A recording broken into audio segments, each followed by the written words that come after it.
Fala, gente amiga, tudo bom? Eu sou Carlos Loz e este é o Batata Diário, o seu programa de dicas do Diário do Capitão.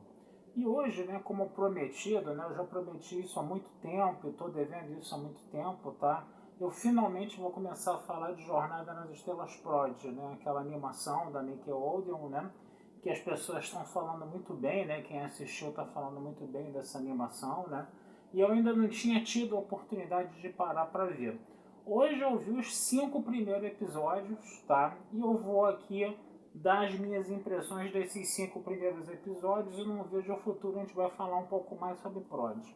Bom, a impressão que dá, né, desses 5 primeiros episódios é que é uma animação muito boa mesmo, tá?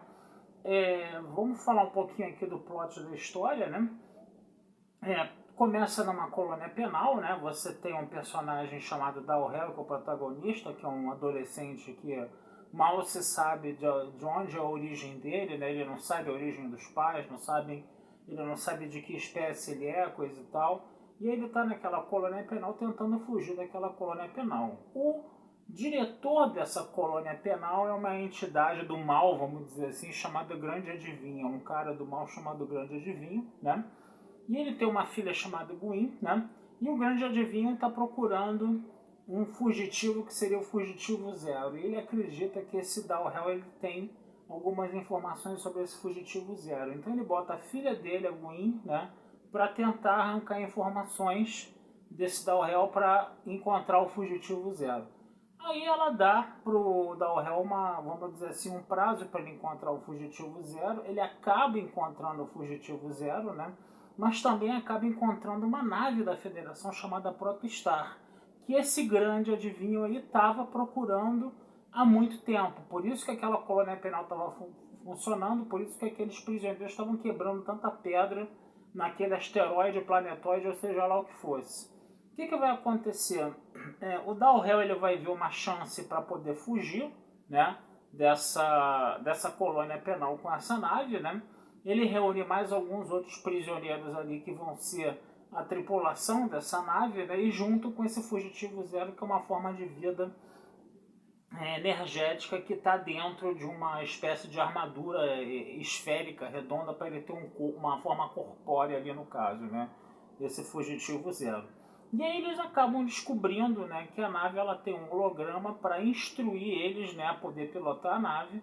E esse holograma é baseado, né, na nossa querida Janeway, né, nessa nossa querida Almirante Janeway, né. E aí é legal você ver esse filme com o som original em inglês, né, para você ter acesso, né, à voz da Kate Mulgrew, né. Infelizmente na Paramount isso está dublado e não está legendado, como se a animação fosse uma coisa para criança e criança ainda não soubesse ler e você tem que botar dublado lá para as crianças acompanharem, né? Só que existem outros meios, né, não muito, vamos dizer assim, convencionais de você conseguir ver isso legendado e com som original em inglês, tá? O que vai acontecer, né? Esses foram os 2 primeiros episódios, a fuga desses presos, né? Vamos dizer assim, dessa colônia penal. Essa Gwyn que está tentando caçar o nosso Dal-Hel, ela acaba indo como uma refém desses presos, né, no caso, né? E aí esses são os 2 primeiros episódios, né? E aí esse grande adivinho pega uma nave e vai atrás deles, né? Então isso seria mais ou menos os 2 primeiros episódios iniciais. São episódios de mais ou menos 24 minutos, pelo menos até agora aqui, até o 5º episódio. O terceiro episódio é o que? É mais eles começando a aprender, né, a pilotar a nave, né? Eles começam a saber o que é a federação, eles ficam muito encantados com aquilo. O Dal-Hel assume, vamos dizer assim, as rédeas de capitão da nave e ele não quer saber de federação, ele quer saber de fugir.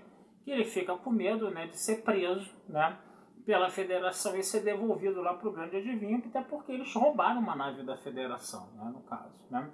E aí o que acontece? Esse Dal-Hel ele tenta ser o capitão da nave, né, sem precisar muito da ajuda da Janeway, da orientação da Janeway, né? Ele acaba, né, nessa burrice dele, né, levando a Enterprise, olha só o vício, né?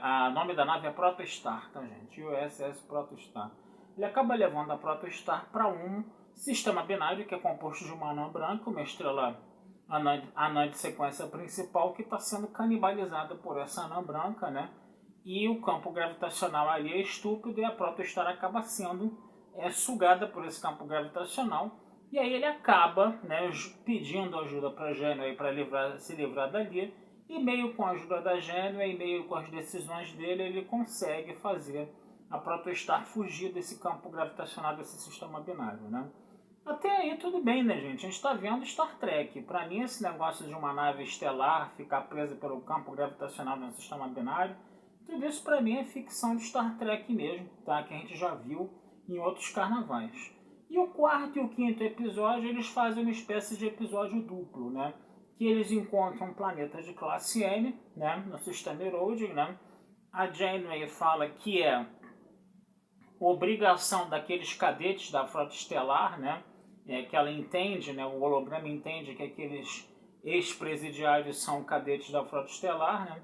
Que a obrigação é eles explorarem um planeta de classe M, né? No caso, nesse caso eles não obedeçam isso, ela é obrigada a relatar para a Frota Estelar, né? E aí o Dal-Hel, que não queria explorar planeta de classe M coisa nenhuma, acaba sendo obrigado a explorar, né?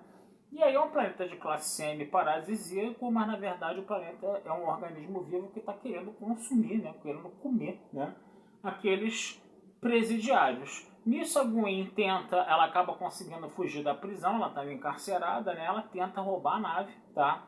Só que a nave ela fica presa, né? Pelas vinhas, né? Que fazem parte desse corpo vivo do planeta, né? E elas não conseguem escapar, né? E os nossos, vamos dizer assim, protagonistas, eles acabam sendo lançados, né, para 10 quilômetros, eles acabam sendo, a nave acaba sendo lançada para 10 quilômetros de distância deles, né, e a própria Gwen acaba tentando fugir da nave também, né, porque a nave estava sendo praticamente consumida, né, pelo ser vivo que era o planeta, né, e ela acaba se juntando, né, com os protagonistas, e isso é o final do quarto episódio. Eles têm que ficar andando 10 quilômetros em direção a Protostar para poder fugir. Mas nesse inteirinho acaba chegando, né, a nave do Grande Adivinho, e ele tenta, né, roubar a Protostar, né. Vai chegar um momento em que a filha do Grande Adivinho, que é a Gwen, ela está sendo praticamente consumida pelo planeta. Ela pede ajuda ao pai, mas o pai se preocupa muito mais em tentar roubar a Protostar do que com a vida da filha, né? Aí são detalhes, né, que a gente vai pulando, né, no caso. Aí no final das contas a Protostar consegue fugir, né? Consegue entrar em dobra, né, com a Gwen junto, com todos eles, coisa e tal. Eles conseguem se livrar do planeta, né? A Janeway, o holograma da Janeway consegue fazer a nave se livrar deles, né, no caso, né? E aí eles entram em dobra e a nave do Grande Adivinho chega atrás deles e começa a sugar eles em dobra, né, como uma espécie de raio trator.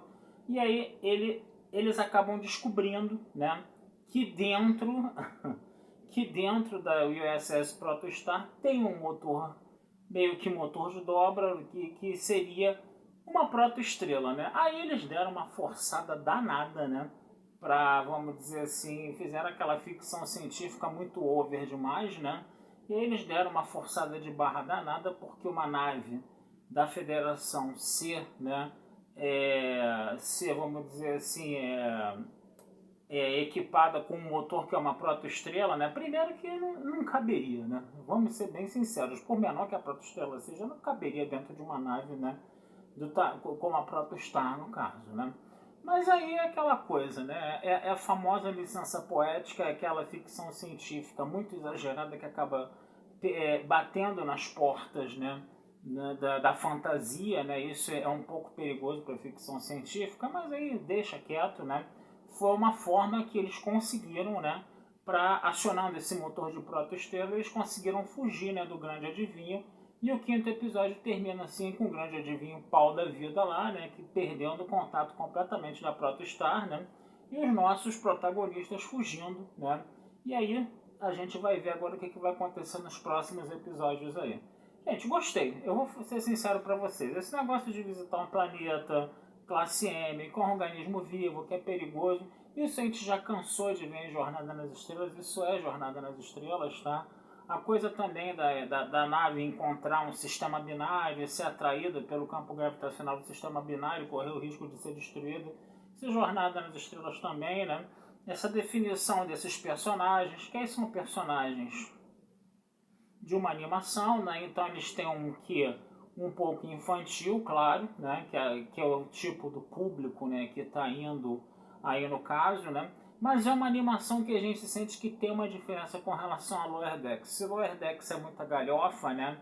É muita galhofa o tempo inteiro, é um humor ácido o tempo inteiro para um público mais adulto, né? A gente pode dizer que Prod, apesar de ser... Perdão, a primeira tosse, desculpa, gente. Prodigy, apesar de ser, entendeu, também para um público infantil, porque também tem personagens que são mais focados para o público infanto-juvenil, né, coisa e tal. Tem coisinhas mais engraçadinhas, mais fofinhas, coisa ali, entendeu? Esses personagens, eles estão fazendo parte de histórias que tem realmente muito mais a ver com Star Trek, né, do que, por exemplo, sei lá, em Lower Decks, né, no caso. A impressão que deu foi essa. Tá certo, gente? Perdão mais uma vez, tá?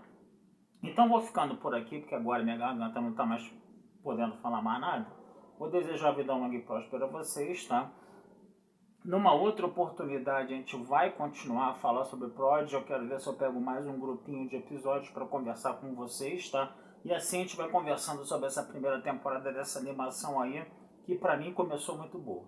Tá certo? Um abração, fui e até a próxima.